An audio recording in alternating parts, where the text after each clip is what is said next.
views and opinions expressed in this program are those of the participants and do not necessarily reflect the views of BronxNet or the program underwriters.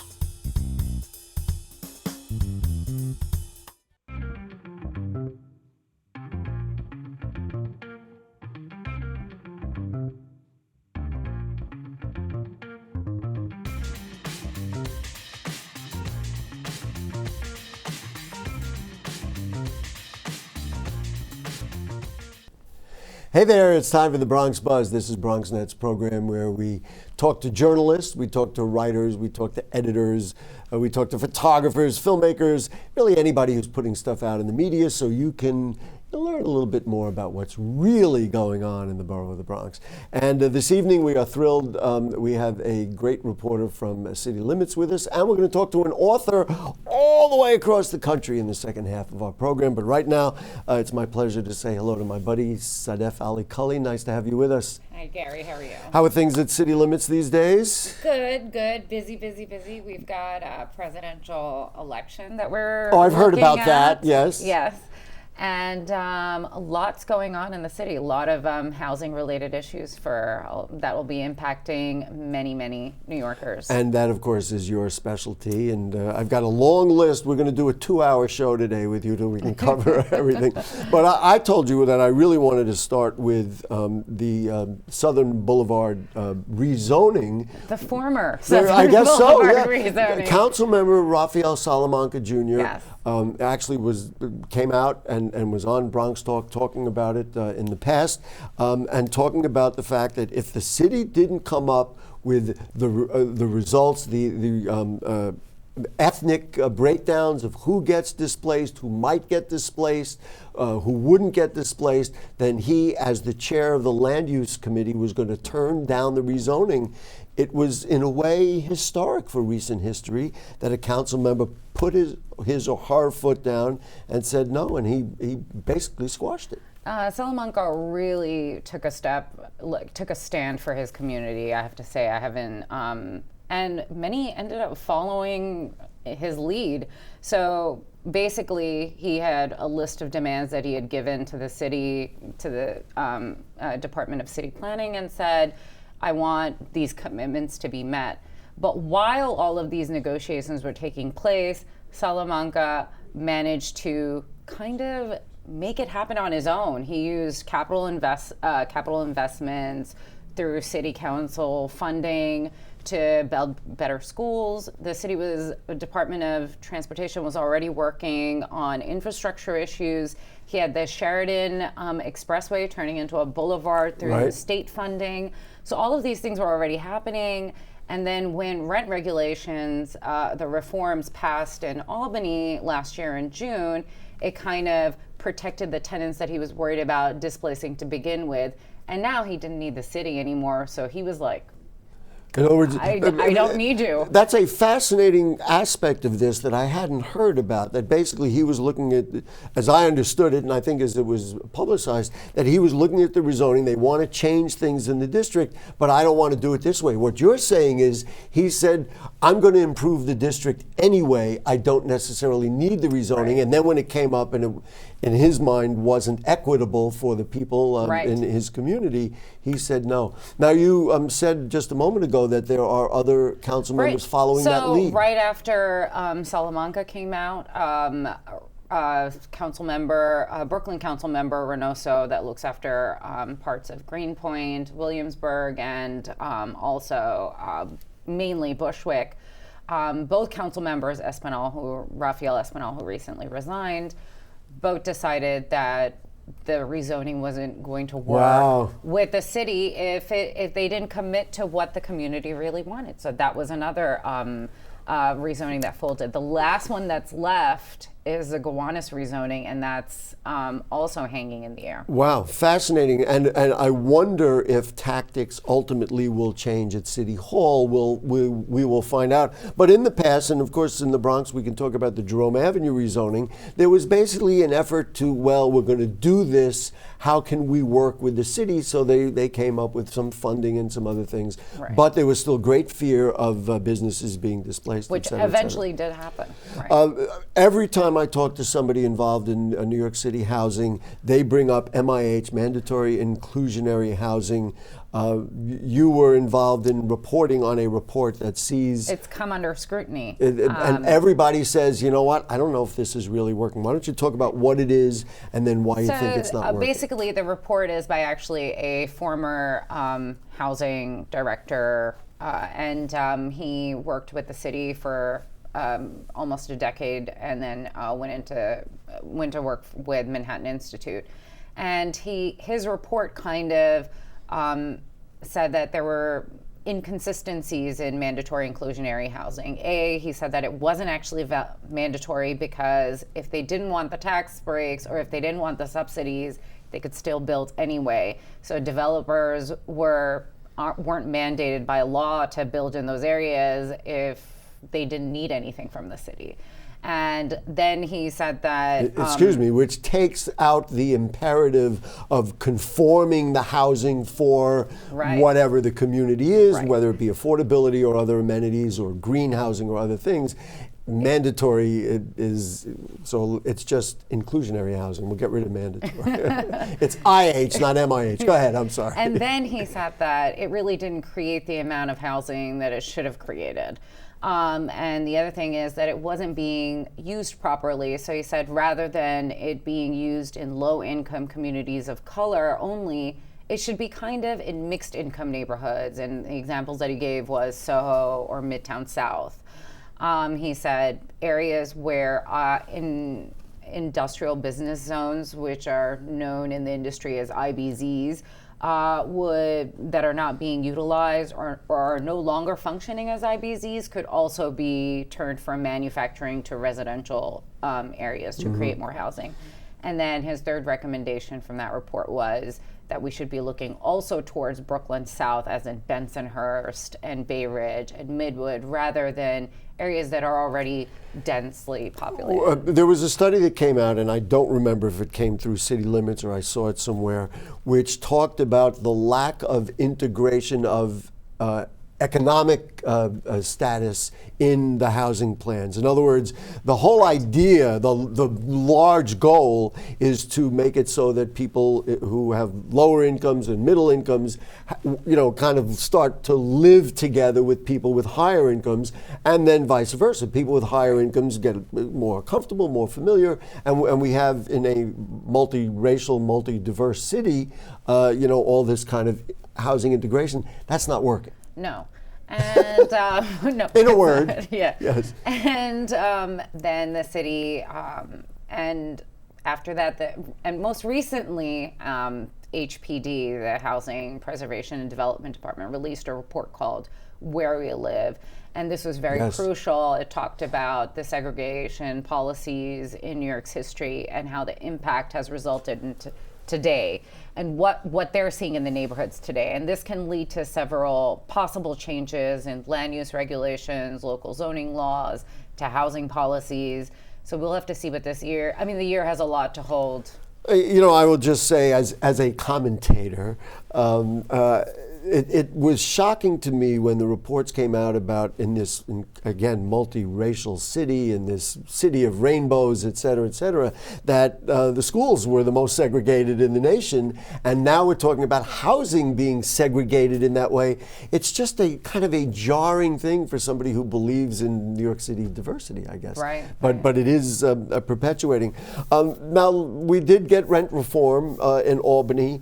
What do you anticipate for 2020? What do you hear coming out of Albany or even through the city for the coming year? So rent reform was major. I think we're going to see an expansion in the right to counsel to help people that are facing an eviction. So expansion in the sense that they're going to go across income lines, as well as expand in zip codes. I believe they've already expanded in certain zip codes. They've added a couple of more, and I think we're going to continue seeing that. But they also want to target a larger income bracket. Right now, they're looking at deeply low income households, but I think they want to go from middle to low income, so we'll see that. I believe the latest report showed that eviction numbers in the Bronx were better than they had been. Yes. which was, I think, a relief to many people involved in these kinds of issues. And a lot of experts that I've spoken to expect to see those numbers to continue to drop because of the right to counsel program. A dialogue I had actually just this morning, as a matter of fact, and it's not something that has been reported, is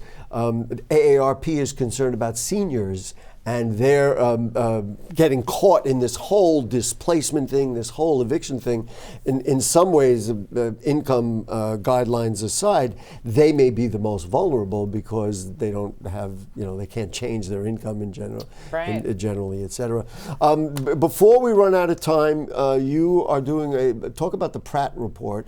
I don't know anything about it. We're all going to learn something right now. What do we got? Pratt Report just recently came out, and it talks about how when the city looks at rezonings, it doesn't calculate how small businesses get displaced. So we don't really get the actual numbers. This is back to our original dialogue about the Southern Boulevard rezoning. Other exciting things that are happening at city limits for your bilingual audience. Yeah. Oh, yes. We have a bilingual Spanish reporter.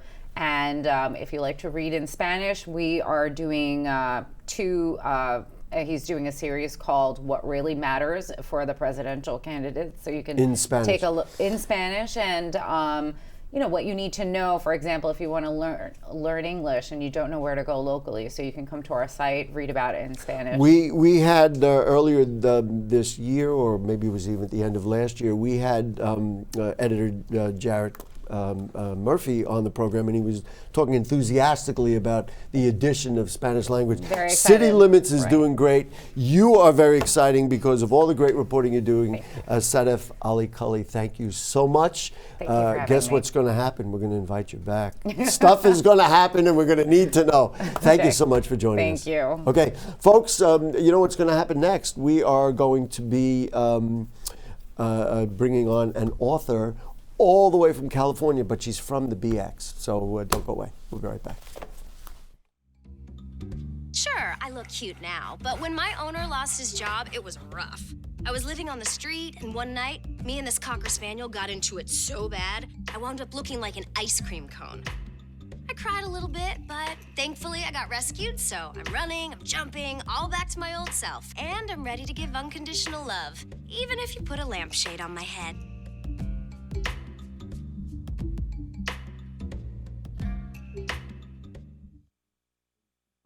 It's not always easy being a dad. Do you have panda asthma too? Does that run in the family? This is the home of the most priceless kung fu artifacts. But when you make an effort, Dad, we're not supposed to touch anything. Oh, sorry. Go along, son. it's always worth it. Whoa, master! The smallest moments can have the biggest impact on a child's life. Take time to be a dad today. I am gonna get you. I'm gonna get you. Call 877-4DAD-411 or visit fatherhood.gov to learn more. You know what, guys? There's a lot of tree branches and dry brush over here. We should probably move the bonfire over there.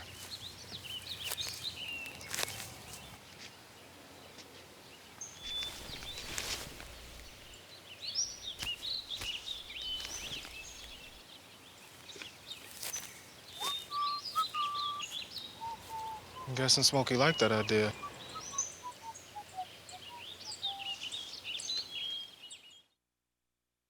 Hey, it's Ava, and this is Tess from Vivo's Do It Yourselfie, where we recreate the hottest looks from today's biggest music videos. After cleaning out our closet, we have a lot of clothes we don't wear anymore. Like this old t-shirt. It's not garbage, it's actually a brand new rug. And to make it, all you need to do is cut, tie, and glue. Cut the t-shirt into strips. Tie the strips into knots. And glue the knots to the bath mat. I love it. Give your garbage another life. And recycle.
Hey, back with you on the Bronx Buzz. I got to tell you, in between segments, I absolutely love talking to the interns we have here from the Bronx Equality Charter School, Rosie and Ashley helping along. We're doing reality TV, right? So we're telling who's working behind the scenes.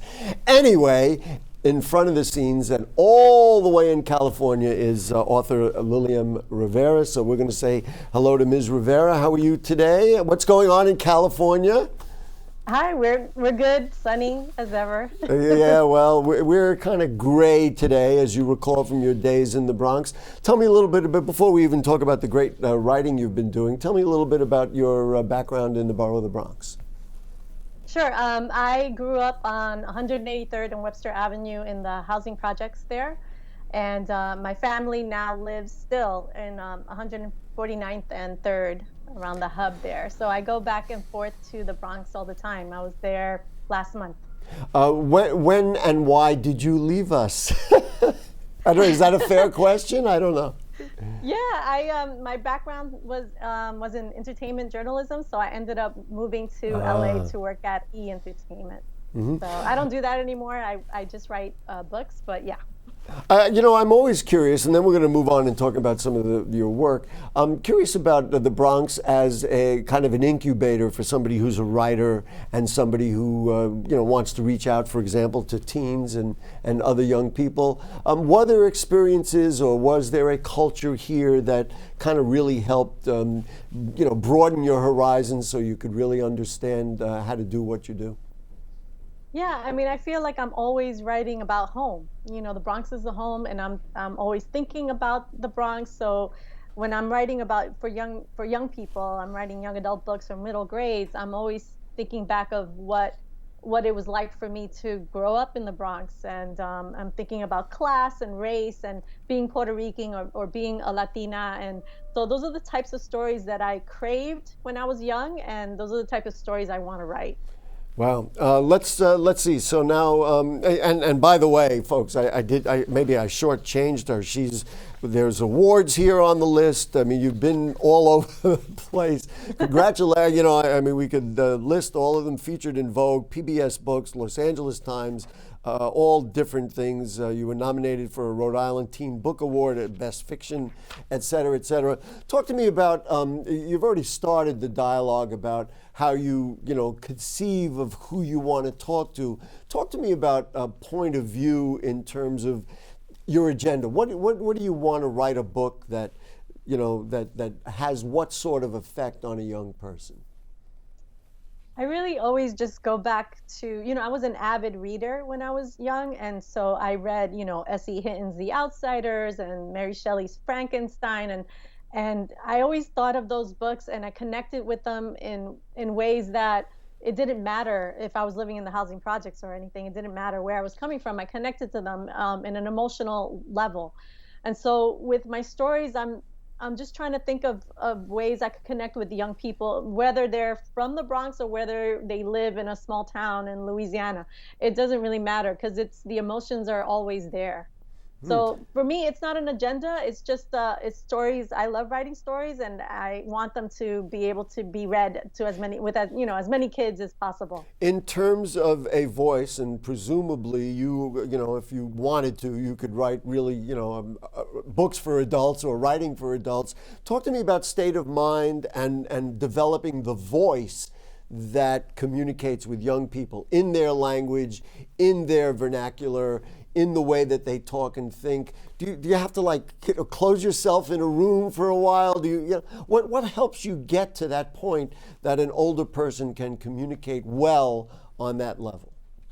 I make sure that I listen. I think that helps with being a journalist, is that you're a great observer and you're always listening. I travel all over the U.S. to do school visits. So I'm really paying attention to the conversations being had, young people are having, and I just pay attention. It's my job. Yeah, I have to tell you, I do some teaching of TV performance and work with a lot of people, young people, and one of the first things I teach all the time is that to be a communicator, to do even what I do and even what you do, you have to be a good listener. So I'm totally tuned into the notion. in terms of being prolific enough to, really make a living at it and kind of, put stuff out, do you assign yourself time to sit down and write? Do you say, gee, I've got, or does your publisher say, we got to have a book by June or something like that? Or do you just allow the muse to come to you and, well, now I've got a book? Oh man, I because I have limited amount of time. I have 2 young kids who I have to take care of, and I travel. So I try not to make writing as precious as can be. It's work. So I try to do it every day. And if I'm traveling, I write on the plane, I write at the hotel, I write on my phone if I have to. I just try to use steal as much time as possible whenever I can. And I really can relate to everything you're saying because, in my own creativity and the things that I do, whenever it strikes me, and sometimes I'll wake up in the middle of the night and I'll say, I can't sleep now, but I got to bang this out, and then I'll sit down and do it. Do you do that same kind of thing? I'm too lazy to get out of bed to do that. I'll just hope that I remember it the next day. Let's talk about the middle grade novel Goldie Vance, The Hotel Whodunit. It's due in March. Talk to me a little bit about that book and where that fits kind of in the spectrum of other work that you've done. Well, Goldie Vance is really special because it's based off of comic books that came out in the 2000s, and it was created by Hope Larson. And so this is the first time that they're coming out with a middle grade version of that world. And Goldie Vance she's a wannabe detective, and she lives in the late 1950s in a Florida, like a little coastal Florida place, and she lives in a hotel, and all she wants to do is solve mysteries. So she's biracial and gay, and she's a go-getter, and I love her so much because she's super positive and just wants to solve the mystery. I was just absolutely fascinated, and it connects up with what you just explained. I was absolutely fascinated by the notion that, because I'm so rooted, frankly, here in the Bronx, and I'm always thinking of talking to Bronx people and Bronx kids and Bronx adults, that you said that your writing appeals to whether you live in a small town or even in our urban borough of the Bronx. It sounds to me like it's a matter of creating almost I don't want to say a fantasy, but somebody that young people can relate to no matter where they are. That, in a way, it's a challenge. On the other hand, there's something very, very freeing about that. Very, very, kind of lovely about it because there's something that everybody has in common. I mean, I think with Goldie Vance, it's like a lot of kids they've read Nancy Drew and all these other, mystery writers, and with her, she's just a young, young person who we could all relate to. So I kind of love it because she's super positive. And I also really appreciated the fact that you talked about Goldie Vance as a person. Like, I really love her, is what you said. One thing I do want to talk about, and that's about boys and young men. I mean, I guess the trend would be that girls do a lot of reading, and you talk about the Nancy Drew books and all that. Is it hard to reach young men and boys now, middle-aged youngsters who are going through middle school? And because of course they need to be inspired as much as anybody, and unfortunately in many cases we see them as adults and they've kind of missed that along the way. You know where I'm going with this, right? Yeah, no, it's true. I mean, I think the thing is whenever I speak to educators or visit schools, it's just a matter of these books are available for all kids. They're not just for girls. I mean, Goldie Vance, there's a comic book insert that comes with the book. So if you're into comic books, you'll be into Goldie Vance. Or if you're into a coming of age story about girl gangs in the future, I wrote Dealing in Dreams, then you're going to be down with that too. Mm-hmm. So to me, it's just a matter of it's not a boy book or a girl book. It's about the things that you love. That anybody, of course, of any gender can relate to. Also, I was also very struck by you talking about you talked about being biracial, somebody being gay or having maybe non-traditional sexual identities. That's more happening now, and I guess we're making young people feel comfortable with who they are. That is a very contemporary concept, and I don't even have a question about it. I'm just congratulating you for recognizing it, because we've got to make our kids feel good, and reading about somebody who's like them is a way to do that. Well, I feel like the kids are way more advanced than the adults are, so they're comfortable with it. I think it's mostly us who aren't. And the last thing, never look back. Let's just have a quick word about that. Again, what did you think about that? What's your thoughts on it? Well, I love Greek myths, and so the Greek myth Orpheus and Eurydice is one of my all-time favorite myths, and I wanted to do a retelling of it set in the Bronx with Afro-Latino characters, incorporating that myth. And I had such a blast, and I'm really kind of looking forward to everyone to read it, because it's one of my favorites. Lilliam Rivera, thank you so much for working with our young people, for inspiring our young people. And I'm going to say something really nasty now. Lilliam, come home. We want you here. But really, it doesn't matter where you are. You're communicating with young people. You're thinking about Bronx kids, and that's what's really most important. Thank you so much for joining us. And as things develop, or if you're in the Bronx, stop by. We'd love to, talk with you face to face, and maybe we could bring some young people who've read the books and things like that. We're always happy to work with inspiring Bronx people wherever they are in the world. Well, thank you so much for having me. This is a big deal. My parents always watch BronxNet. There you go. So tell them to check out the Bronx Buzz and say hi, Mom. There you go. Anyway, Lilliam, thank you so much, and thanks for the great work. And folks, just look up Lilliam Rivera. I assume wherever books are sold, Amazon, B&N, everywhere else, right? Beautiful. Yes, definitely. Thank you so much. All right. Ladies and gentlemen, that is all we are going to do for this evening. It is such a pleasure to have two great people like we had tonight. And we will also have more great people next week on the Bronx Buzz, and of course on Bronx Talk, which starts Monday nights, and everything on BronxNet Television is wonderful. So we'll see you next week. Good night.